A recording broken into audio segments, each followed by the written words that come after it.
मुख्यमंत्री फडणवीसांच्या अर्जंट सूचना. जर तुम्ही मोबाईलवर IPL पाहत असाल तर हा व्हिडिओ पूर्ण बघा, नाहीतर तुमचं बँक खातं रिकामं होऊ शकतं. कल्पना करा, तुम्ही शांतपणे मोबाईलवर IPLची मॅच पाहत बसला आहात. शेवटचा ओव्हर सुरू आहे. प्रत्येक बॉलवर हृदयाची धडधड वाढते आणि त्याच क्षणी तुमच्या मोबाईलवर एक अनोखी कॉल येतो. तुम्ही तो उचलता आणि काही मिनिटात तुमचं बँक खातं रिकामं होतं. हे ऐकायला थोडं अविश्वसनीय वाटेल, पण सध्या देशभरात सायबर फसवणुकीच्या अशा घटनांमध्ये मोठी वाढ झालेली आहे. लोकांच्या भावना, त्यांचा ताण आणि त्यांची घाई याचाच फायदा घेऊन सायबर गुन्हेगार आपलं काम करत आहेत. IPL हा केवळ क्रिकेट टुर्नामेंट नाही, तो एक उत्सव आहे. प्रत्येक घरात, प्रत्येक मोबाईलमध्ये, प्रत्येकाच्या चर्चेत फक्त मॅचच असते.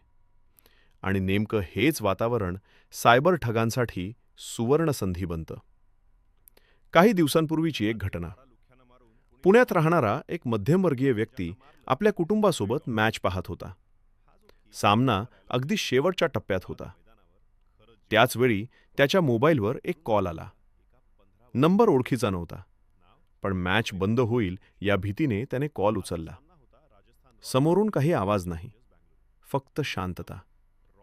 त्याने काही सेकंद हॅलो हॅलो केलं आणि कॉल कट केला. त्याला वाटलं रॉंग नंबर असेल, पण पुढच्या काही मिनिटात त्याच्या मोबाईलवर बँकेचे मेसेज यायला सुरुवात झाली. आधी छोटा अमाउंट, मग मोठे ट्रान्झॅक्शन, आणि काही मिनिटात त्याच्या खात्यातील लाखो रुपये गायब झाले. हे फक्त एका व्यक्तीसोबत नाही, अशा अनेक घटना वेगवेगळ्या शहरांमध्ये घडल्या आहेत. काही ठिकाणी लोकांनी अनोळखी लिंकवर क्लिक केलं, काहींनी नकळत ॲप डाउनलोड केलं, तर काहींनी फक्त कॉल उचलला आणि त्यानंतर त्यांचा डेटा आणि पैसे दोन्ही धोक्यात आले. सायबर गुन्हेगार आता खूप स्मार्ट झाले आहेत. ते आधी तुमच्याबद्दल माहिती गोळा करतात. तुम्ही कोणता बँक वापरता, तुम्हाला काय आवडतं, तुम्ही कोणत्या वेळी ऑनलाईन असता, आणि मग योग्य वेळ साधून ते हल्ला करतात. IPLच्या वेळी लोक पूर्णपणे मॅचमध्ये गुंतलेले असतात. त्यावेळी त्यांचं लक्ष विचलित करणं खूप सोपं असतं. एक कॉल, एक मेसेज किंवा एक लिंक आणि सगळं संपतं. काही प्रकरणांमध्ये तर स्क्रीन शेअरिंग किंवा रिमोट ॲक्सेस सारख्या तंत्रज्ञानाचा वापर केला जातो. म्हणजे तुम्ही नकळत तुमच्या मोबाईलचा कंट्रोल दुसऱ्याला देता. त्यानंतर ते तुमचे OTP, पासवर्ड, बँक डिटेल्स सगळं सहज मिळवतात. आता महत्त्वाचा प्रश्न, आपण स्वतःला कसं सुरक्षित ठेवायचं? सर्वात आधी, अनोळखी नंबरवरून येणारे कॉल शक्यतो टाळा. विशेषतः जेव्हा तुम्ही कोणत्यातरी गोष्टीत पूर्णपणे गुंतलेले असता, जसं की मॅच पाहताना. दुसरं म्हणजे कोणत्याही संशयास्पद लिंकवर क्लिक करू नका. Free live match, HD streaming, exclusive access अशा नावाखाली अनेक फेक लिंक फिरत असतात. त्या क्लिक केल्या की तुमच्या मोबाईलमध्ये मॅलवेअर इन्स्टॉल होऊ शकतं. तिसरं म्हणजे तुमच्या मोबाईलमध्ये फक्त अधिकृत ॲप्सच ठेवा.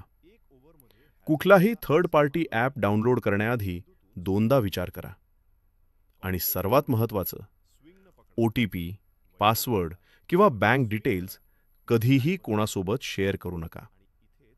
बँक किंवा सरकारी संस्था कधीही फोन करून ही माहिती मागत नाहीत. पण समजा चुकून तुमच्याकडून काहीतरी घडलं आणि पैसे कट झाले, तर घाबरू नका. त्यावेळी तुमच्याकडे अजूनही एक संधी असते. पहिल्या काही मिनिटातच तुम्ही कारवाई केली तर तुमचे पैसे परत मिळण्याची शक्यता वाढते. तात्काळ राष्ट्रीय सायबर हेल्पलाईन 1930 वर कॉल करा. त्याचबरोबर cybercrime.gov.in या अधिकृत वेबसाईटवर तक्रार नोंदवा. तुमच्या बँकेलाही लगेच कळवा आणि तुमचं कार्ड किंवा नेट बँकिंग ब्लॉक करा. जितक्या लवकर तुम्ही हे कराल, तितकी तुमची रक्कम वाचण्याची शक्यता जास्त असेल. मित्रांनो, तंत्रज्ञान जितकं प्रगत होतंय तितकंच धोकासुद्धा वाढतोय. पण थोडीशी जागरूकता आणि सावधगिरी तुम्हाला मोठ्या संकटातून वाचवू शकते. IPLचा आनंद घ्या, पण आपल्या सुरक्षिततेची काळजी घेऊनच. एक कॉल, एक क्लिक किंवा एक चूक आणि सगळं बदलू शकतं.